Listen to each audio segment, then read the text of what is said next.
Pinapakilala ko po ang ating tagapagsalita, si Jonathan Mel.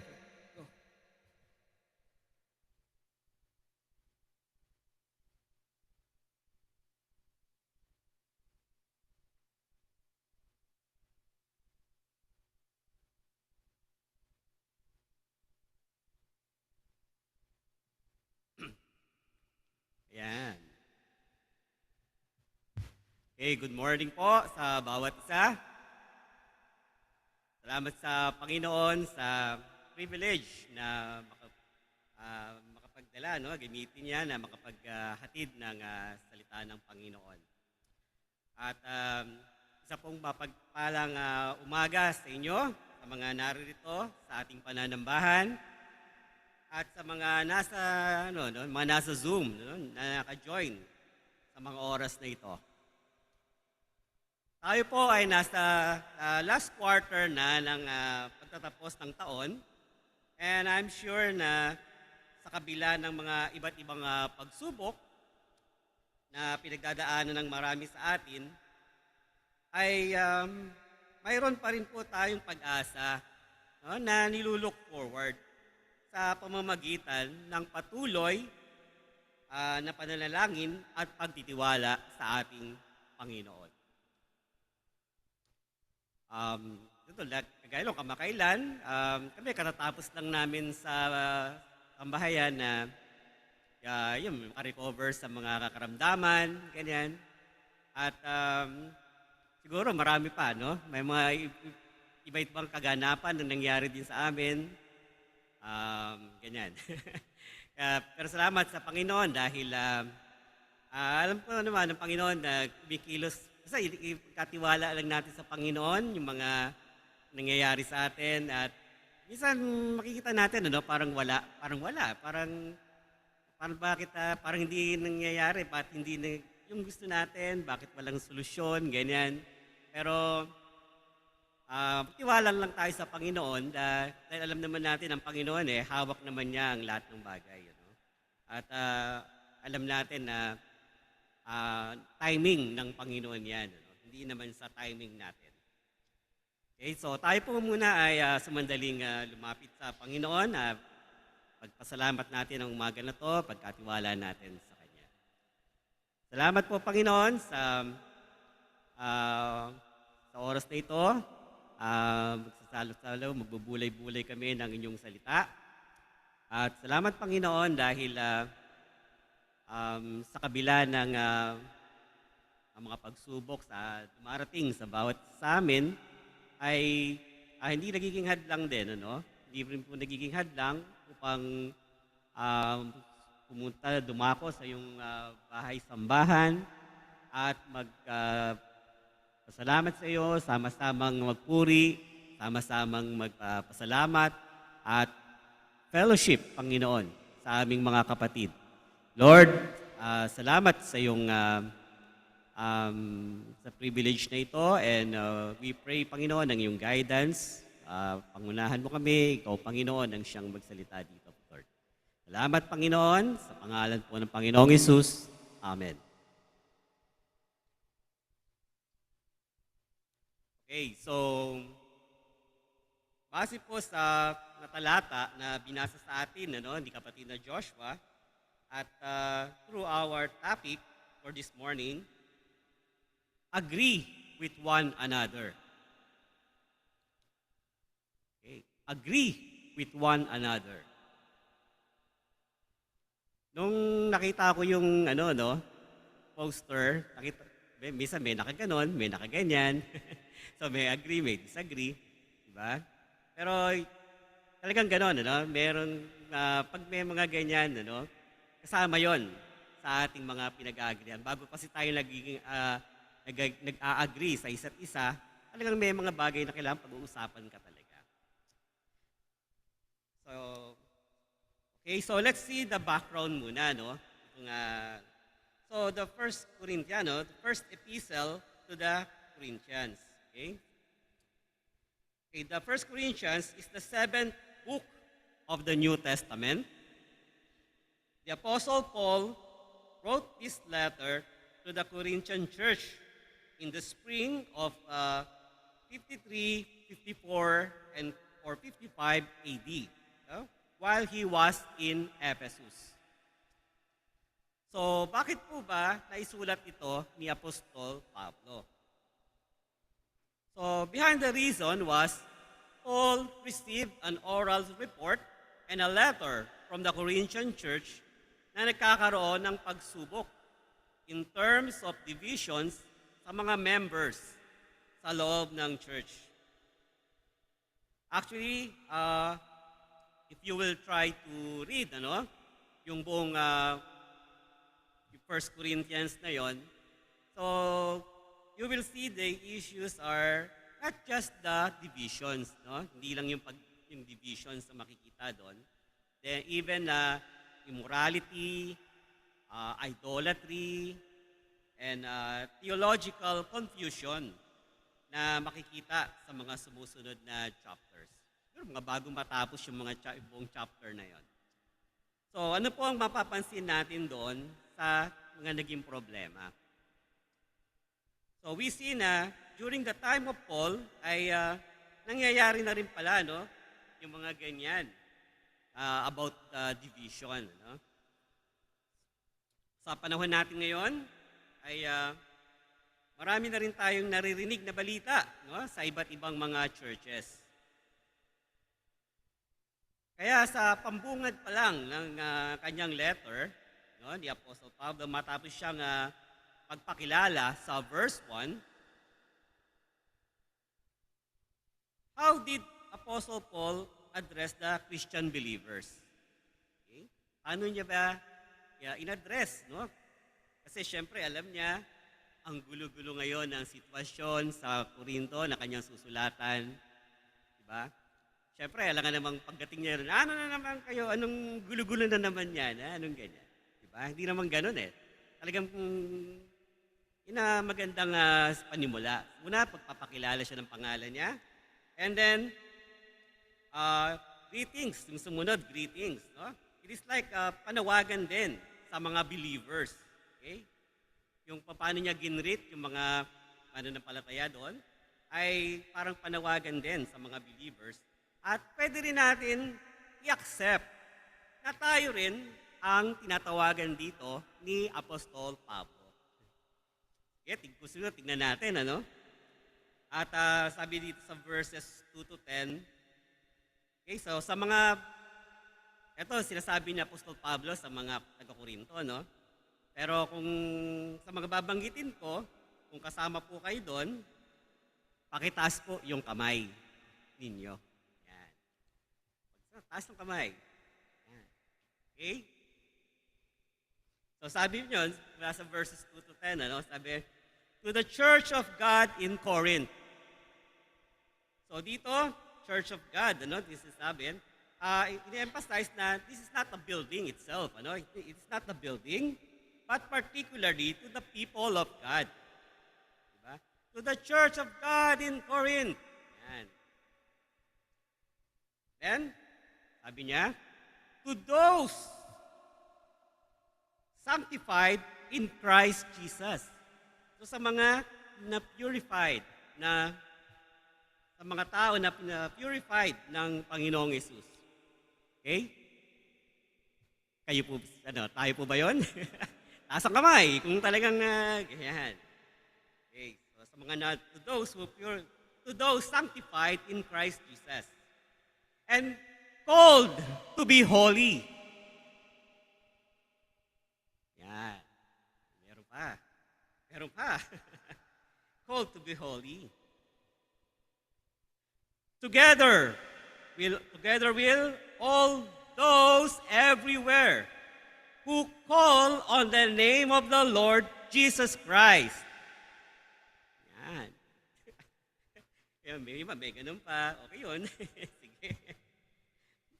Diba? So lahat ng tumawag sa Panginoon, So ganun niya in-address, Para makita natin, Talagang sinasabi niya, inisa-isa niya kung ano yung attributes na pwede niyang ibigay. Who call on the name of the Lord Jesus.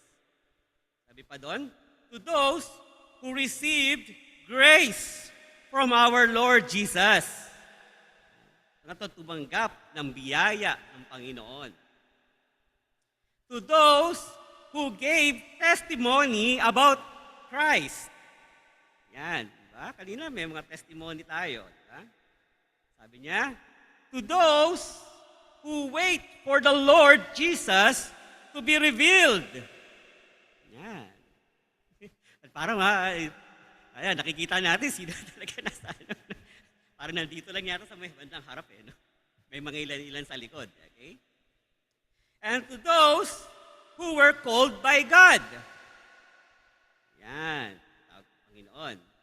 And then sa verse 10, sabi doon, brothers and sisters. Okay? So, the Greek word is adelphoi. No? Adelphoi. Yon, adelphoi refers to believers. And both men and women as part of God's family. Yan. So sila yan. Okay? Thank you sa participation. And then, so kaya dito, no, Apostle Paul, okay, emphasized to set their heart na Christian sila. Nagsabi niya na mga Christians kayo at dapat nagkakaisa at nagkakasundo. Diba? Ganon parang sinet niya yung puso ng mga tao. Ito muna, pakilala kayo, the Church of God kayo. You are sanctified in Jesus Christ. No? Tinawag kayo para maging banal. Diba? Lahat kayo ng mga tumatawag sa Panginoon. Lahat kayo mga nakatanggap ng biyaya ng Panginoon. Nagbigay ng patotoo sa Panginoon. Naghintay sa Panginoon. Diba? Tinawag. Okay?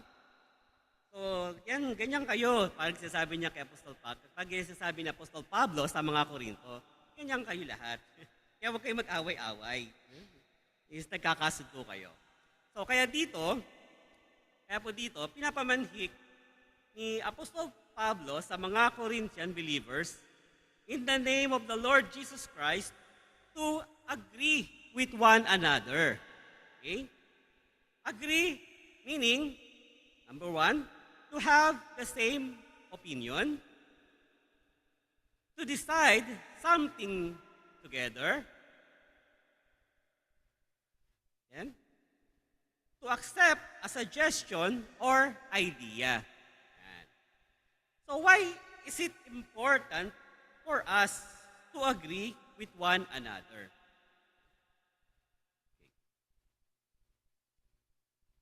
So based on our context, so ano po ang importansyang dulot dito sa atin bilang iglesia? Agree with one another. Okay, una, agree to prevent from divisions in the church. Kalawa, to have a unified mind and thoughts. Ikatlo, and to give all the credits to our Lord Jesus only. Okay, so we can, number one, to prevent from divisions in the church. Okay?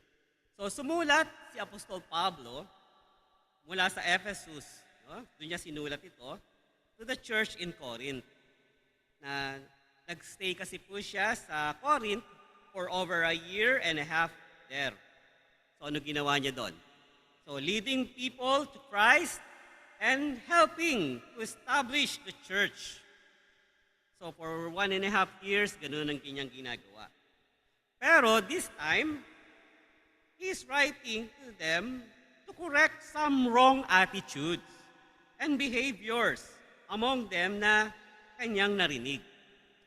So in addition to answering some questions he has received from them.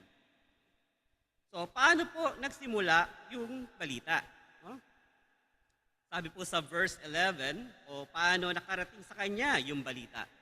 Okay, sabi po sa verse 11, my brothers and sisters, some from Chloe's household, have informed me that there are quarrels among you. So, they were an attempt, They were an attempt para makuha nila yung assistance ni Apostol Pablo in resolving a problem within the church. So this was not a gossip o mga namarites lang. So hindi naman siya gossip or namarites. Kasi nasa tamang information naman ang ibinigay niya, no? Ibinigay sa kanya, kaya ginawan agad ng aksyon ni Apostle Paul. So sa mga sumusunod na verses, sabi doon, the source of the quarrel is revealed.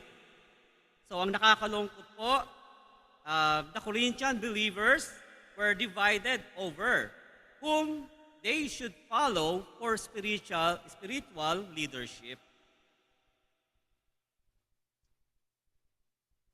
So question, may mga na-encounter na po ba kayo na nagkaroon ng ganon pangyayari sa isang church? Okay, sabi po sa verse 12, some were saying, I follow Paul. Others were saying, I follow Peter or Cephas. And still others were saying, I follow Apollos. Or I follow Christ. Kumbaga, naging popularity na ang pagtingin nila sa mga spiritual leaders. Kanya-kanya na sila ng manok. Bawat pagdating nito, ang galing ni Pastor Pablo, galing naman. Sige, pagaling si Apostol Pablo, dumating si Apollos. Okay to, parang mas magaling to Mas magaling si Apollos. Sige, dito kami kay Apollos kami ngayon. Tapos dumating si Pedro, di ba? Ang galing ni Pedro. Sige, kay Pedro ako. Ganyan. No? So, kanya-kanya na silang, para sila na yung naging gusto nila, pagpipili ng leadership. Kumbaga, naging popular, naging popularity na yung pagtingin nila sa spiritual leaders. Okay? Diba? Of course, tingnan natin muna, kilala natin si Apostol Pablo, di ba? So bilang misyonero. Okay? Siya nga ang nagpasimula ng gawain sa Corinth bago siya lumipat sa Ephesus. Ikalawa, si Apollos. Okay. Si Pedro. Okay, si Pedro muna. Sige. So, kilalang apostol na matapang din. And those who followed were probably Jewish Christians. So, kasi alam naman natin, yun naman ang target ni Pedro, di ba? So, siya yung mahawak sa mga Hudyo para maging Kristiyano, si Pablo naman kasi sa mga Hentil, doon siya nag-focus din. Okay? And then, actually, si Apostle Paul, si Apostle Peter, nakaranas din siya talaga nung na niluhuran din siya ni Cornelius, di ba? So nung pinatawag siya or in-invite siya ni Cornelius sa kanyang bahay, nung pagdating niya doon, salubong sa kanya kagad ni Cornelius, talagang lumuhod sa kanya. So ganun ang tingin sa kanya. Pero sabi naman ni Peter sa kanya, huwag mo akong luhuran. Di ba? Inangat pa niya, huwag mo akong luhuran. Dahil tao lamang din ako, sabi niya gano'n. So, parang nakikita natin, yung talagang nila, na talagang yung datingan talaga nila naman din, pagka talagang nagpunta sila sa isang community. And then si Apollos, di ba?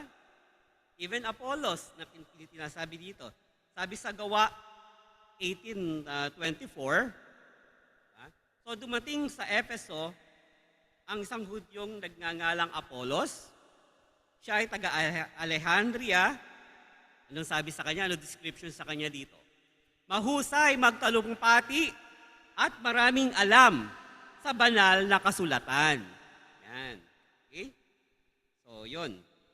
So, kaya kung ini-imagine natin, diba? Na talagang posible talaga. Na talagang totoo. Na talagang, kasi ang bawat binanggit nilang pangalan dyan, talaga may mga kanya-kanya namang katangian din talaga. Na parang talagang yun ang, yun ang magiging manok-manok nila ng mga tao, no? Kapag kaya parang talagang totoo yung mga nangyayari doon. Okay? Kaya dito, bagamat hindi naman sila sabay-sabay na nagpunta sa Corinth, pero sana every time na may mga nag-visit sa kanila, no, dapat ginamit nila na maging karagdagang kaalaman, pananampalataya, and building up with brothers and sisters in Christ, di ba? Instead of dividing themselves. Diba? Sana nung pagdating man nila rito, isa-isa, di naman sila sabay-sabay dumarating, pero kung halimbawa, nandun si Apostol Pablo, okay, natuto kami kay Apostol Pablo, praise God. Nung dumating naman si Apollos, okay, may natutunan din kami kay Apollos, praise God, salamat. O, di, alis na naman siya. O, dumating naman tong si Pedro, okay, galing naman, salamat sa Panginoon sa ano, yung natuto kami sa iyo. Yan, praise God. Diba? So, sabihin, sana sa ganung sa ganung sitwasyon, dun sana ginamit nila yung mga ganung pag-visit, yung every time na mag-visit yung mga church leaders. Diba? Tapos, instead of mas binigyan nila ng pansin, yung mag-divide sila, no? Yung maging magkaroon ng division pa sa kanila. So, ikalawa, agree with one another to have a unified mind and thoughts. Okay? So, pinapaalala ni Paul sa kanila na Christ is not divided. Okay? Bagkus, ipinapaisip at ipinapaunawa ni Apostol Pablo sa mga taga-Korinto na sina Apollos, Pedro at siya ay hindi magkakaiba ng layunin. So maaaring magkakaiba sila sa style ng pangangaral, pero hindi sila magkakaiba in terms of doctrines of salvation. Teachings about water baptism, teaching about life of Jesus, etc. Diba? So, isang example natin, ano? So, dito, no, sa atin, kahit naman dito sa atin, sa PBCC, di ba? So, sila, kadalasan nagsasalita dito sa harap, sila Rev. Third, di ba? Sila Elder Homer, sila Pastor Alan, at ang inyong lingkod. Ayan, ano? Madalas nakikita nyo kami dito sa pulpit. May mga assign kami. Ganun, may time din naman na we do speak, no, sa PBCM churches. No? And the purpose lang naman there is to visit namin. So, pag-usapan namin, ano, nila Elder Homer, ni Rev, na magkano, bibisita rin tayo sa PBCM. No? Bibisita rin kami. Ngayon, syempre, pag bibisita ka naman sa church, sa mga kanila, hindi naman yung parang regular day, pupunta ka doon para kumustahin lang, ganyan. Diba? Parang iniisang lakad na rin. Nagsabihin, pag pupunta ka sa church, sa isang ganito, mag-speak ka na rin. So, linggo ka na pupunta, magsamahan mo na, mag-speak ka na rin doon, tapos kasabay doon na kumustahin na rin yung mga members. Yan. So, ganun din, ano? Sa mga PBCM pastors din natin, ano? Okay? So, bagamat may mga kanya-kanyang church din sila na pinagpapastoran, we also allow them na mag-speak din sila sa ibang PBCM churches. No? We also encourage them na sige, mag-ano rin kayo, mag-ikot-ikot din kayo ng pag-speak doon sa ibang church. Kasi para makilala din kayo doon, ganyan. So, pwede rin silang umikot para mag-speak as well as makabisita sila sa mga church members. Diba? So, ano po ang gusto nating ano po gusto natin na bigyan ng emphasis doon? Okay? So, kahit nasa ABCC, o HBCC o CBCC mag-speak, ay we know na hindi sila lihis sa PBCM teachings patungkol sa Panginoong Jesus. Diba? So, ibig sabihin, halimbawa, si Pastor Dong, di ba?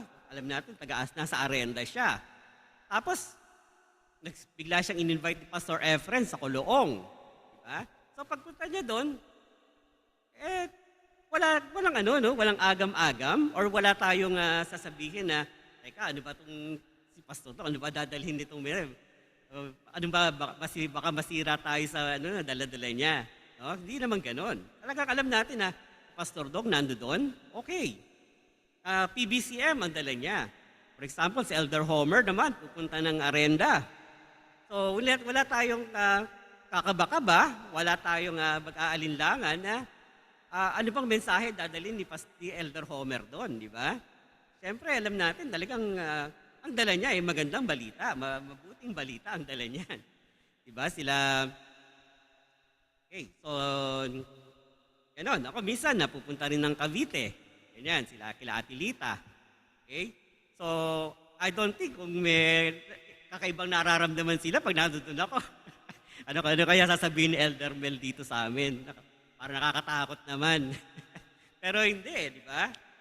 Ako nga, pag every time I went to, to Cavite, yung program nila, talagang naka-align sa program din natin, Nakita, kaya para bang nasasabi ko pa nga sa kanila na lagi ko nako-comment sa kanila, lagi kong nasasabi sa kanila doon na parang PBCC rin pala yung atmosphere pag nandito ka.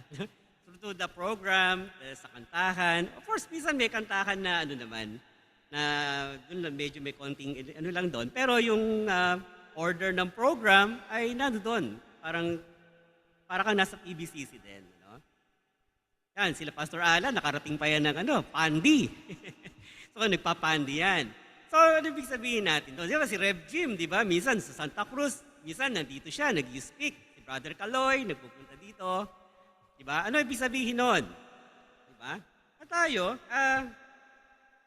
hindi natin, parang wala tayong agam-agam. Di ba? Napapansin nyo ba yon? Di ba? Na parang wala tayong, ay, si Brother Kaloy, teka, sa Cavite to, nag-speak dito. Teka, parang tingnan ko baka may maling sabihin to. Wala, di ba? Wala na tayong ganun-ganun eh.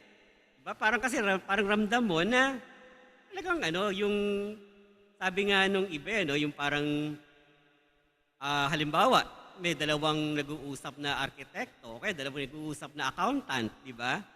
Minsan kindata na lang yan eh. Minsan nagkakaintindihan na sila, di ba? Parang ganon. Di ba? Diba? Hindi na sila yung parang magkaibang magkaiba sila ng trabaho, no? Pero kung pareho naman kayong architect o pareho kayo ng trabaho, pareho kayong accountant, ganyan, pareho kayong engineer. So, minsan, pagka meron kayong pag-usapan, gano'n na lang, nagkakaintindihan na eh, no? So, parang gano'n din tayo sa PBCM, Sa PBCM, na to have a unified mind and thoughts, di ba, sa atin. Na wala tayong parang, ay, gusto namin lagi si Rev Jim, ay, gusto namin lagi si Pastor F, di ba? Pag sa Arenda, ay, gusto namin lagi si Elder Homer, dito, yan. Diba, gusto namin, every day, kulang na lang si Elder Homer every 2 weeks. Twice a month na nasa Arenda, di ba? Kasi gustong-gusto siya, di ba? Di rin naman gano'n ang gusto nating makita doon. Na? So may mga, kasi ang importante lang dito, meron tayong isang mind, meron tayong unified mind and thoughts na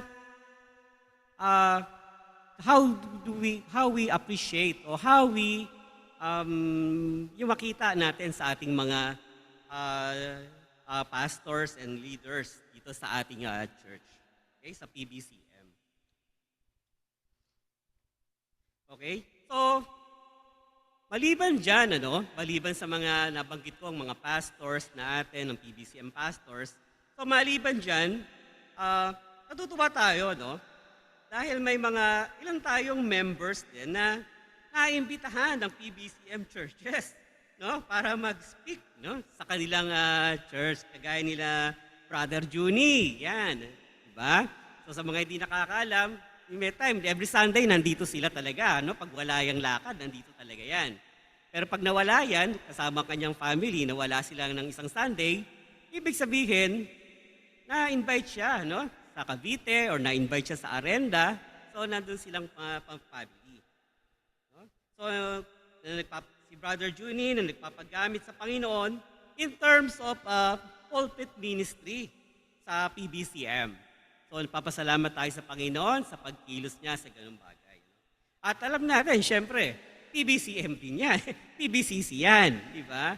So, wala tayong agam-agam na si Juni nasa Arenda, ano sasabihin yan? Oh, wala tayong ganun. Si brother nando doon, okay. Maganda yon. At least katuwaan natin dito, kagalakan din nila doon sa Arenda. Nabalitaan natin, nasa Cavite, okay. Diba? Hindi natin sinasabi na, ano gagawin ni Junior? Ano sasabihin niyan doon? Diba? So wala tayong ganun dito. Nakita natin, alam natin na nandoon siya, okay. Masaya tayo na nandoon. Brother, SBCC din, di ba? So nakapunta rin siya ng SBCC pa. Diba? Natutuwa tayo sa mga ganyan. Si Brother Bimbim, yan, isa rin siya sa, parang nabalitaan ko, one time babalitaan ko din na nag-speak din siya sa Malauli or something Pampanga, no? Isa na-invite din yan. Pero di tayo nag-worry na ano sasabihin din niya doon. Because alam natin, PBCC rin siya eh. Alam natin kung ano yung kanyang pagkilos pagdating sa mga ganon, kahit saan siya mapunta. No? Okay? So sana ganon din, ano? Bawat isa sa atin. Mag-agree, let's agree with one another to have a unified mind and thoughts, no, sa ating mga leaders. Okay? Kaya po, parang may naalala rin ako, di ba, na ating mga naging one of the themes ng ating church dito sa PBCC, kung di ako nagkakamali, yung mga one PBCM ba tawag doon? Or one PBCC, parang gano'n, ano? So, ibig sabihin, we have one doctrine, one salvation, one baptism, ano? Na kahit saan ka mag-speak, di ba? Dala-dala mo yan. No? Na parang pag pumunta ka, kahit nandito ka sa PBCC, pag pumunta ka ng, kunwari, HBCC, PBCC pa rin ang nakikita sa'yo, ang nakikita nila doon. Kahit si Pastor F, pumunta dito sa atin, same thing. PBCC pa rin ang nakikita natin sa kanya. Okay? So let us agree with one another. So number 3, to give all the credits to our Lord Jesus only. Okay? So anong ibig kong sabihin dito? So bakit sila nagkakabahabahagi dahil sa pagsunod sa tao? Di naman sila yung napako. Diba sabi nga gano'n, ano? Bakit ba sila, na dapat ang credit natin talaga, di ba kapag merong ganyang nakikita tayo na magandang nakikita tayo na naririnig or dumarating sa atin, di ba dapat ang credit natin sa Panginoon? Dapat credit natin sa Panginoong Jesus, di ba? Pero sa kanila, nangyayari, nagbahagi-bahagi sila. Okay, nangangaral si Apostol Pedro. Okay, dito ako. Sabi nga, I follow Peter, di ba? Eh, ang tanong, sino ba pina-follow ni Peter? Eh, di ba ang Panginoong Jesus din naman? Diba? Sabi nung iba, I follow Apollos. Eh, sino ba pina-follow ni Apollos? Ang Panginoon naman ang pina-follow niya. Diba? Tayo, ang mga Korinto, naging followers sila nung mga tao eh. Na sabihin, dapat pina-follow nila, ang Panginoong Jesus ang pina-follow nila. Diba? To give all the credits to our Lord Jesus only. Sabi sa verse 17, he finishes by saying that Christ had appointed him, okay, si Apostle Paul, to preach the gospel.